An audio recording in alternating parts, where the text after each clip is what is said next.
RVBN, The Rich Video Blog Network, home to weekly NFL predictions, great personality profiles, great professional wrestling video blogs, great sports video blogs, great entertainment video blogs, and a whole lot more. Collection of my work going back to June of 2014 is on various social media websites.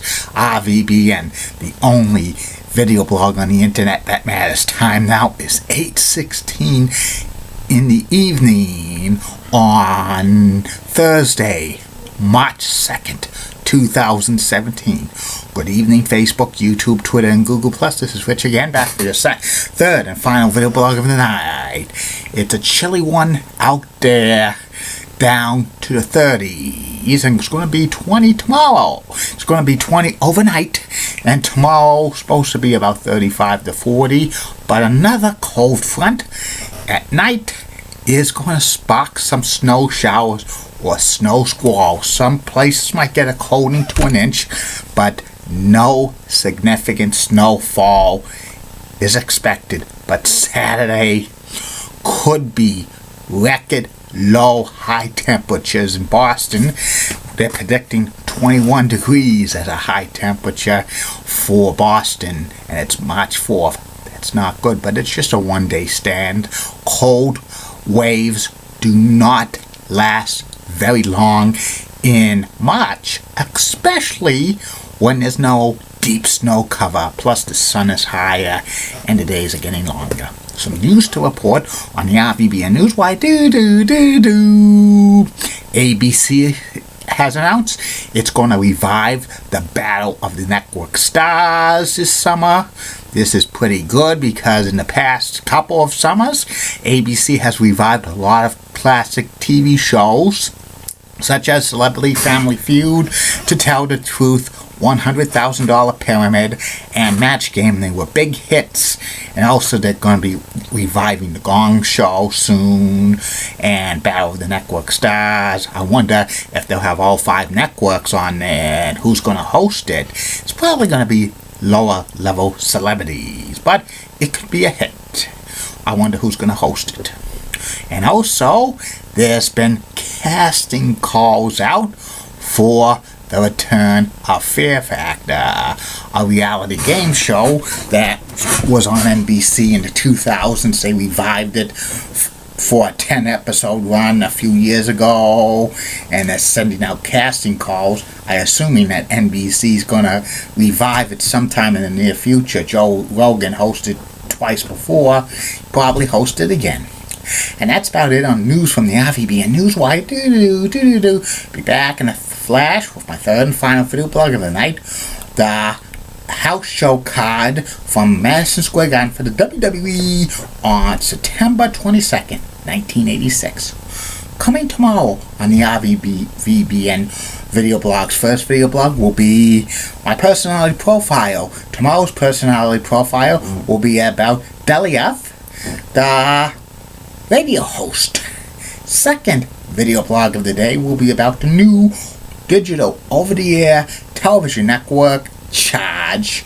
And the third and final video blog of the night will be about the WWE house show card for Madison Square Garden results from October of 1986. Stay tuned for that. I am back.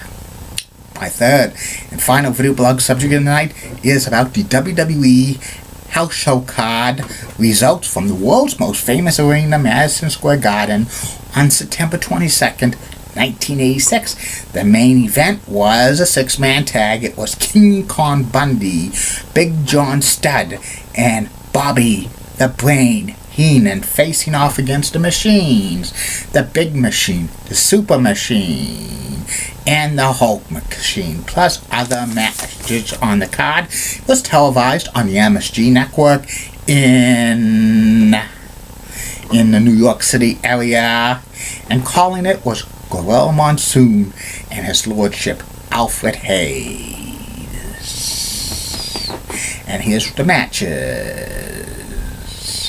First match was a tag team match. It was the Moondogs, Lex and Spot, facing off against a newly formed team in the WWE called the Islanders, who were Haku and Tama. Formerly King Tonga was Haku, and the Tonga Kid was Tama. And this was a high-flying match. The Islanders win in about 9.5 minutes when Tama gives it a splash to Rex. It's a big debut for the Islanders. First match at Madison Square Garden. The next match was Nick Kiniski facing off against Steve Lombardi before he was the Brooklyn Brawler. This was about a 7-minute match. Nick won with a bridge suplex. Steve Lombardi was doing jobs before he was the Brooklyn Brawler.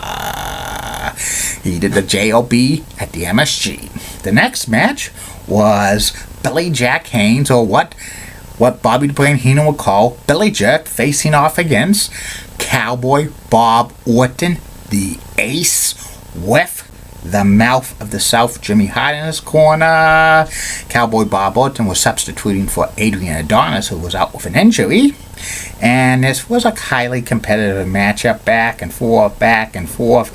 Ending had Cowboy Bob Orton roll up Billy Jack Haynes, but using tights for the 1, 2, 3. Next match was the Hart Foundation, Bret the Hitman Hart and Jim the Anvil Neidhart, with the Mouth of the South, Jimmy Hart, in their corner, facing off against the fabulous Rougeau brothers, Jacques and Raymond.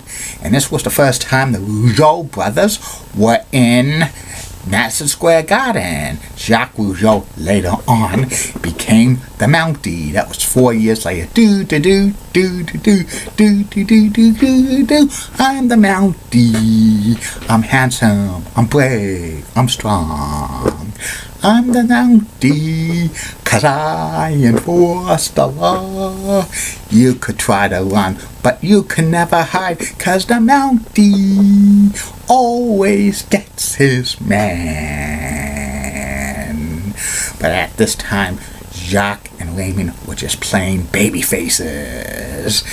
And this was about a highly competitive match. Ending had Jacques Rougeau give a sunset flip to Jim Neidhart, and Jacques was not the legal man. We got some booze chants for Jacques and Raymond. The next match was Tony Garea facing off against Ted Arcidi. This was only a 2.5 minute match. Ted Arcidi gave Tony Garea the bear hug, and Tony just gave up. This was the last match that Tony Garea ever wrestled at Madison Square Garden before retiring to become a producer and an agent. And this was sadly Ted Arcidi's last match at Madison Square Garden as well. He was juiced up. He was soon released. The next match was Jose Luis Rivera facing off against Steve Regal, Mr. Electricity, who was in the NWA and AWA prior. And Mr. Electricity, Steve Regal, beat Jose Luis Rivera with the belly-to-belly suplex in about 6.5 minutes. This was the only major victory of Steve Regal in the WWE. He didn't last too long there. The next match was SD Special Delivery Jones facing off against Mr. X. Mr. X was probably some preliminary wrestler. SD Jones wins this match in about 8 minutes with a headbutt. One of the few times SD Jones would get his hand raised in victory during the 80s. He was known for doing TV jobs. The next match was Tito Santana Arriba facing off against King Harley Race with Bobby the Brain Heenan in his corner.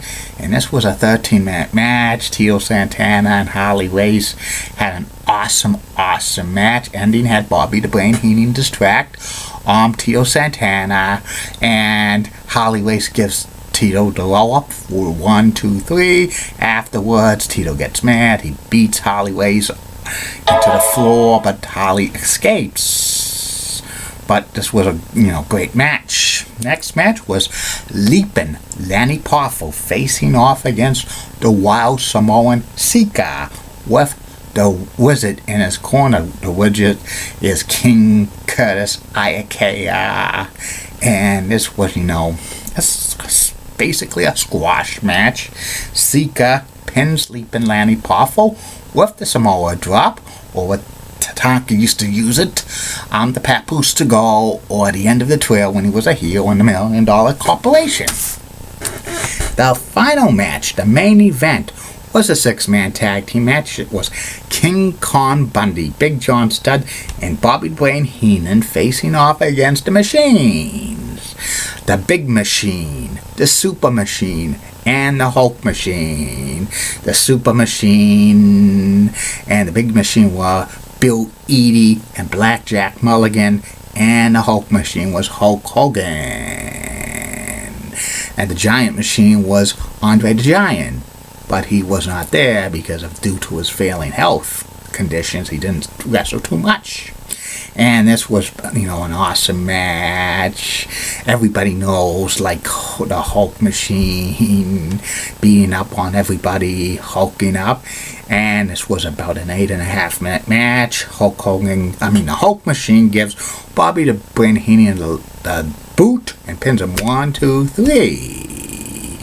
And they would always have, like, in other parts of the country around this time period, 6-man tags with King Kong Bundy, Big John Studd, and Bobby the Brain Heenan facing off against the Machines, the Big Machine, the Super Machine, and other machines. Like the couple of times in Boston, there was the Piper Machine, and if they were in Detroit, it was the Animal Machine, George the Animal Steel. Even in the Midwest, they had a couple of times when they had the man who made Milwaukee famous, the Crusher, don the mask and became one of the Machines. I think they should have done it with more like baby faces wrestlers in WWE. Maybe they could have had the Dragon Machine, or maybe they could have had Dr. Sharkey as the Sharky Machine. But they had a movie called Sharky's Machine during this time period, and it started. I bet the movie company would have not allowed Sharky to use the Sharky's Machine because of copyright infringements, and Vince McMahon probably doesn't know who Dr. Sharky is. And that's about it on that. I'll be back tomorrow, Facebook, YouTube, Twitter, and Google Plus with 3 more video blogs. Keep calm, everybody. I'm a Julie Button guy. I was mentioned again on Julie Button's Facebook chats on her fan page. Julie always smiles when she says my name. I wonder if Julie likes me. Who knows? And Molly Roseblatt of WCCOX has nice legs. Elizabeth Hutt, so stunning, she's the best. Amy Sweezy's awesome Amy. Linda Church of WPIX channel of New York, saturating cougars. She's got the best like New York City band on. Papa gives her ABC 11 has a sweet southern accent.